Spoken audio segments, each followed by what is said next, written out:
Hey there, Jon Chorba here from ReallyEasyGuitarLessons.com, and in this video lesson I wanted to answer a question that I got from one of my subscribers on how to find the melodies on the guitar. And now when he asked me this question, I was actually confused because there's actually two ways to look at this. Do you hear a melody in your head and you're trying to figure out where to find that on the guitar? Or is it option B, where you don't hear any melodies in your head and so that you have no idea of what to play? So I asked him which problem he was having, and he said it was problem A. He could hear the melodies in his head, but just can't figure out where to find them on the guitar. So I want to cover that specific problem in this lesson. But if you suffer from the other problem where you don't hear any music in your head, shoot me a comment or send me a message and let me know if you'd like me to do a video lesson on that topic. Spoiler alert, it's going to involve just listening to a whole lot more music. But in this lesson, I just want to focus specifically on if you hear music in your head, how do you go about finding that on the guitar? Let's get started. So first, disclaimer, there's no shortcuts to this, okay? You might be able to pick up a tip here or a piece of device there that, moves the needle forward a little bit for you or gives you a light bulb moment on a specific thing. But in general, to have clear music in your head, have a clear fidelity and understanding of either what you're hearing or what you're trying to create, and then having a system to effortlessly recreate that on the guitar. Sorry to tell you, there's absolutely no shortcut to that. It just takes years of practice and constant study, constant application, constant testing to get better at that skill. But it is my hope that in this lesson, I can at least lay the path out in front of you so you can understand what you need to work on, how you need to work on it, and how to go about doing this. So I want to start with a general broad overview of the skills that you should be developing to make this whole process easier. So my philosophy as a guitar player and as a guitar teacher is that there are four specific areas of skill development, four areas that you need to develop a degree of skill in, that when you combine those four areas, that is what will allow you the complete and total freedom of having clear musical thought and stream of conscious execution of that thought on the guitar. And those four areas are ear training, music theory, fretboard visualization, and technique. Let me break down each of those little elements here. So here is my somewhat convoluted and, meta, hippie way of looking at this, is that sound exists either internally or externally. You have a melody art in your head, or you're learning something, a song, a solo, a riff, etc., and you're trying to recreate that. And each of these areas or these four core skills that you need to develop is essentially a filter on what you're hearing, and you're just trying to direct your energy to a specific part of recreating that and having alternate views on that sound. This is very strange, but bear with me here for a second. So ear training is just essentially, can you hear something clearly and have a good fidelity, a clear fidelity of what you're trying to play? Now, I know this from personal experience. I don't have a great ear. I don't have the world's best ear, but I have improved my ear skills tremendously over the years. And so I know what experiencing music is like when you don't have a clear fidelity, when you can't really hear what you're supposed to play. When you listen to a song, you have a hard time separating out all of the instruments and hearing not just the sum of everything that's being played, but hearing individual elements of what's being played. I had a hard time doing that. I had a hard time with, there's how I think a lick or a melody or a riff goes, and then there's how it actually goes. It's kind of like if you ever done karaoke or something, or you're trying to sing the lyrics to a song, and you think you know how the lyrics go until you read them and you're like, oh, that's what they're saying. Well, the same thing applies to learning melodies and riffs and solos, or having a clear fidelity in your mind of what you're trying to play, right? And that's where training your ear by either actively listening to music or doing ear training exercises so that you could learn how to separate different elements of a song from each other so that you understand how each of those elements affects the emotional impact of the song. So a general way to look at ear training is if you heard something like, and being able to hear that and go, okay, that sounds bluesy. You're able to put a label on it. Or maybe you could dive deeper and say that that sounds bluesy because it's in the minor pentatonic and it's played on the high strings and it ended on a root note, right? There's different levels of fidelity that you will achieve as you go, all right? So you may not be able to explain everything right away, but having some sort of label, whether it's real remedial in terms of just labeling something as bluesy or jazzy or dark or light or purple or green or whatever, you hear something and you could put some sort of label on it that's meaningful to you. And now that leads right into the second area, which is the music theory, which is the terminology that all musicians speak. And it's music theory gets a bad rap. It gets a bad rap for being boring and useless. And that's not true. Because all it is it's just terminology. It's a label to put on sound. And the superpower that you could gain by learning that terminology and learning music theory is that you live in the greatest era in the history of mankind to learn this instrument, because you could go on YouTube and find the world's greatest musicians, world's greatest music teachers explain the secrets of the music universe, but they use music theory terminology, right? So if you don't speak the lingo, it's all those juicy nuggets of information just get lost on you because you can't understand the terminology. But if you understand the terminology, the power in that is great because you can learn things without having the instrument on you. You could listen to a YouTube podcast or something, on your commute. And if they're just explaining, hey, the way to get that Eric Johnson sound is to play in fourths and land on the ninth, and if you understand what that means, and not just understand what it means, but you understand playing in fourths that has a sound, right? There's a sound that's associated with that. Landing on the ninth of a chord that also has a sound.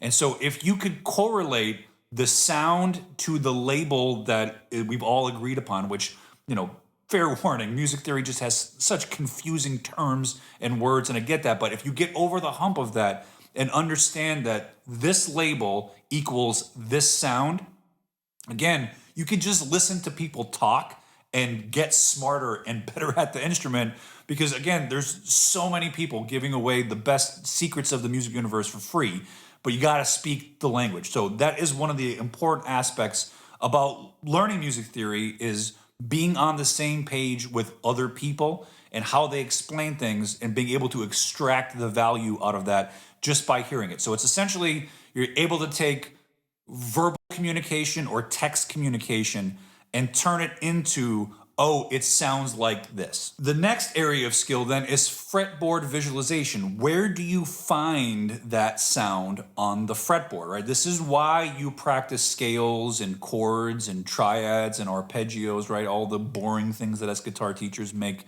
our students learn eventually.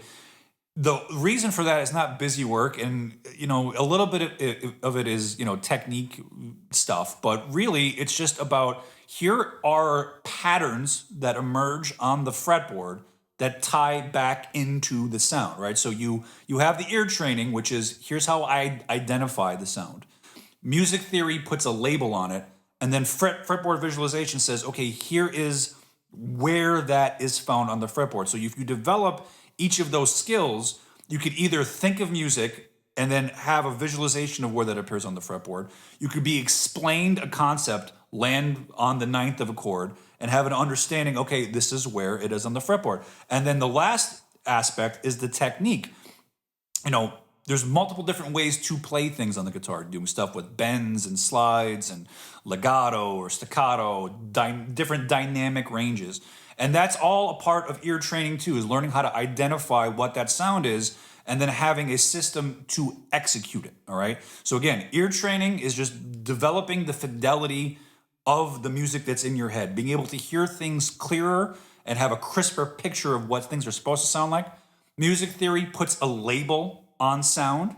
Fretboard visualization is here's where I find that sound on the fretboard. You do that via scales and arpeggios and things like that. And then technique is here's how I execute that sound. If you haven't learned, open chords and bar chords yet first, I'd probably lean more towards that. But if you are into writing and you want to you have tons of musical ideas in your head and you want to figure out how to find them on the guitar, doing some interval training will really, really, really help you, okay? So let me just explain this. I cover this again in my music theory bootcamp course. So this is kind of just a small little snippet of what I go over in there. But intervals are so important. So let's explain what intervals are. Intervals are simply just the distance between two notes. We get 12 notes in all of music, and if you start on one note, so if I start here on the 13th fret, or sorry, the 3rd fret of the G string, and then I go up here to the 15th fret of the G string, you hear that those two notes, they're the same note, the same exact note, but one obviously is lower and that one is higher. This one is what's called an octave higher. It's in a higher pitch register, but it's the same note. And that distance is 12 frets or 12 half steps. This is where, piano makes so much more sense than guitar, because piano is laid out in a straight line. Everything is nice and even. And guitar is weird because the only time we're ever in the piano view of a straight line is when we're on a single string.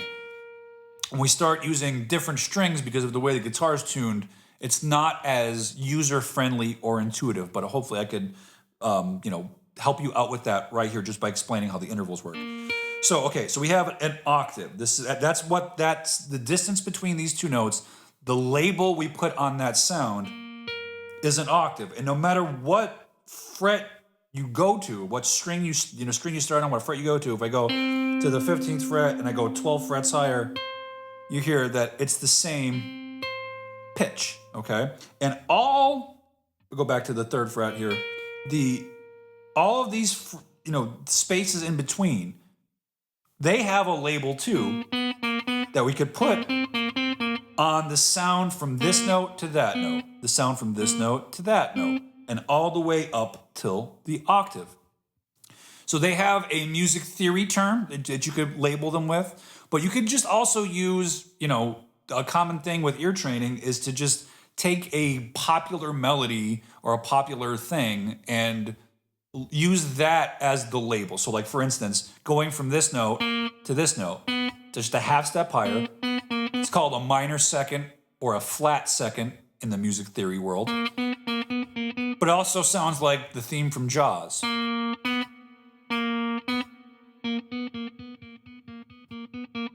And no matter where you do that, that half step distance, it will always have that Jaws theme. If I go, a whole step, 2 frets, that has the sound of Happy Birthday. No matter what string you do it on, that sound will always translate, okay? So you train your ear to identify it.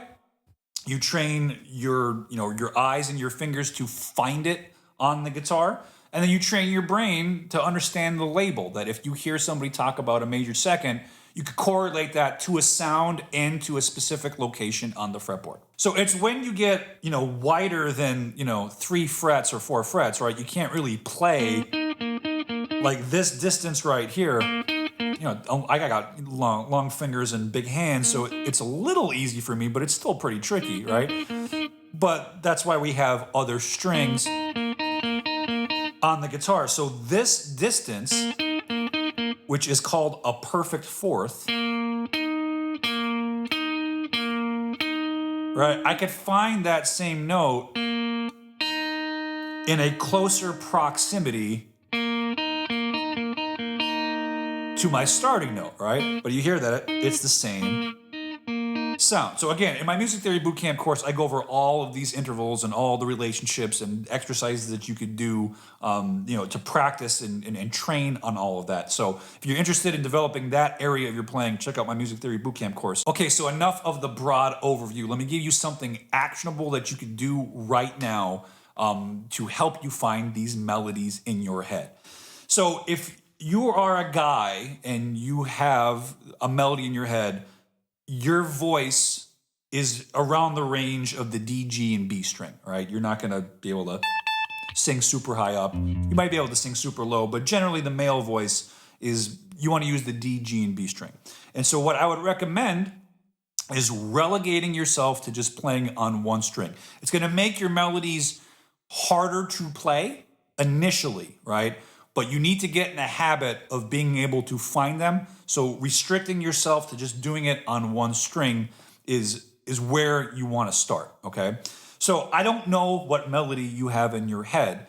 So I'm going to use a known melody, and I would recommend you use this as a practice. Take children's rhymes, easy vocal melodies, simple things. Get them clear in your brain, and then try to figure out where they are on the guitar. Okay, so we're gonna figure out how to do Happy Birthday on the guitar. So we first find our starting pitch. Again, I'm gonna use the D string. Doesn't matter where you really start this out. You might wanna sing the note first, or just play any note and hum it to just get your centered. Happy, na na na na, happy, happy, happy. All right, now let's think about how Happy Birthday goes. Happy birthday to you. Okay, we're gonna just poke and hope.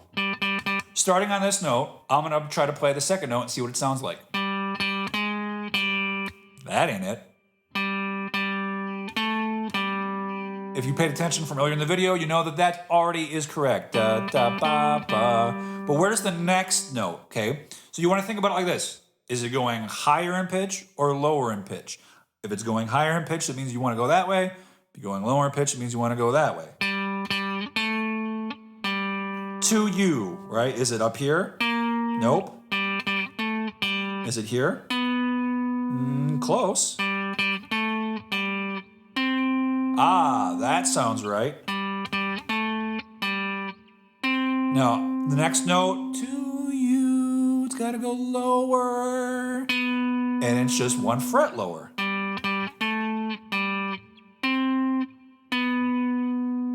All right, and then now I know the next line kind of repeats itself. Da, da, da, da.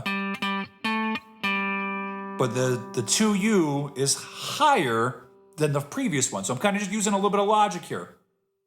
I know that if the first to you was here, but the next to you is gonna be higher, I gotta go higher than where that one is. So again, I'm just gonna poke and hope.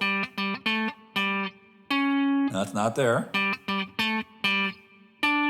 Ooh, sounds there. And now I gotta go lower. Nope, it's not there. Sounds right.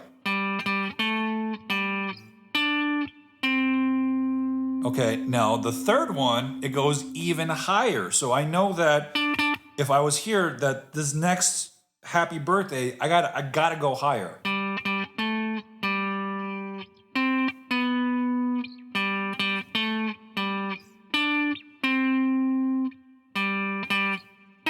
Not there. That sounds right. Now I gotta go lower. Not there. Not there. Not there. Ooh, that sounds right.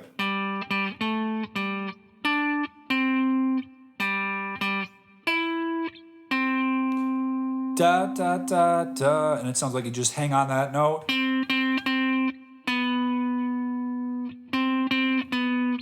Or maybe it's that. I forget. This is another problem I have. I forget how melodies are supposed to go. Da, da, ba, da, bum, bum, bum. Gotta go lower. Not there, but there. And then the last Happy Birthday goes even higher. And that's where it is. Dun, dun. Nope, not there. Okay. Nope. To you. Gotta go higher. Lower. Right? So it's just a trial and error thing of figure out where you're to start, stay on one string, and poke and hope until you figure it out, all right? And then when you can figure it out on one string and you got these wide jumps, then see how can I play that in closer proximity to my starting note, all right? So the first ones are easy, okay? They're all right there. But when you go down to here, where else can I play that note? Well, I could play it here.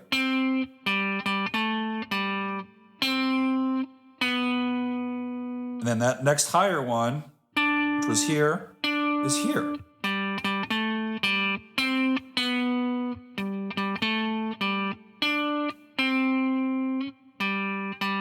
Where's that big one? So it was down here, right? Or no, sorry, it was here.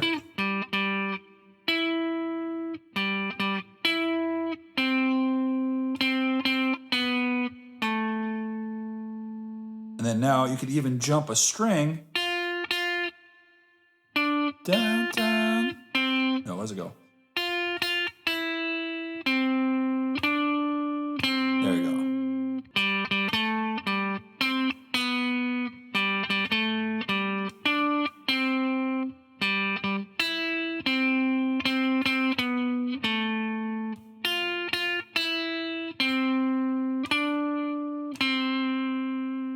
And the one little last piece of advice that I'll share with you is if you just learn, small little scale shapes, you don't have to learn whole patterns.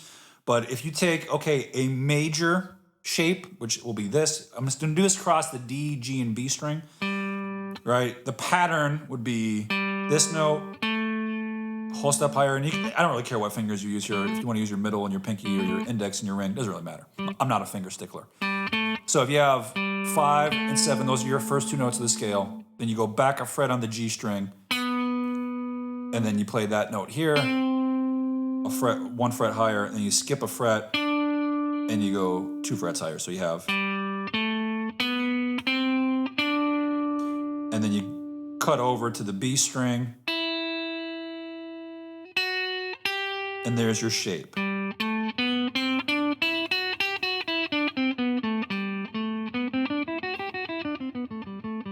Okay, and you could start that on any note, any fret on that string. Plug the same pattern in.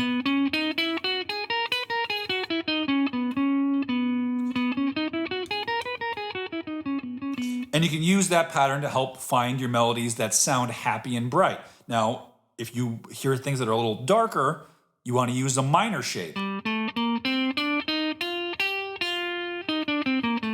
Okay, so that would be, if that's your starting note, I got an index ring pinky pattern where there's a fret in between your index and ring.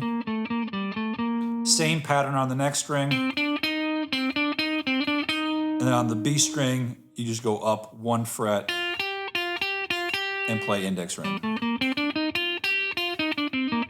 So there's an octave finger pattern with that. And you could use that shape to find any melodies that you have. It's a little bit of a shortcut to help finding things that sound a little bit darker, or if they sound brighter, use the major shape and see what you come up with. All right, so that I try to just give you a broad overview. Again, this is a big topic. There's not any shortcuts. There's not one magic thing that you're gonna do to go from, I hear a beautiful melody in my head, and if I just do this one thing, I'll be able to find it on the guitar. It's a little bit more involved than that, but if you take the time, do some ear training, do some of those fretboard visualization drills like the interval drills. If you do a lot of trying to find melodies on the guitar, like trying to learn things by ear, and you're gonna fail, right? You're not gonna get it right away, but when you figure out something, right?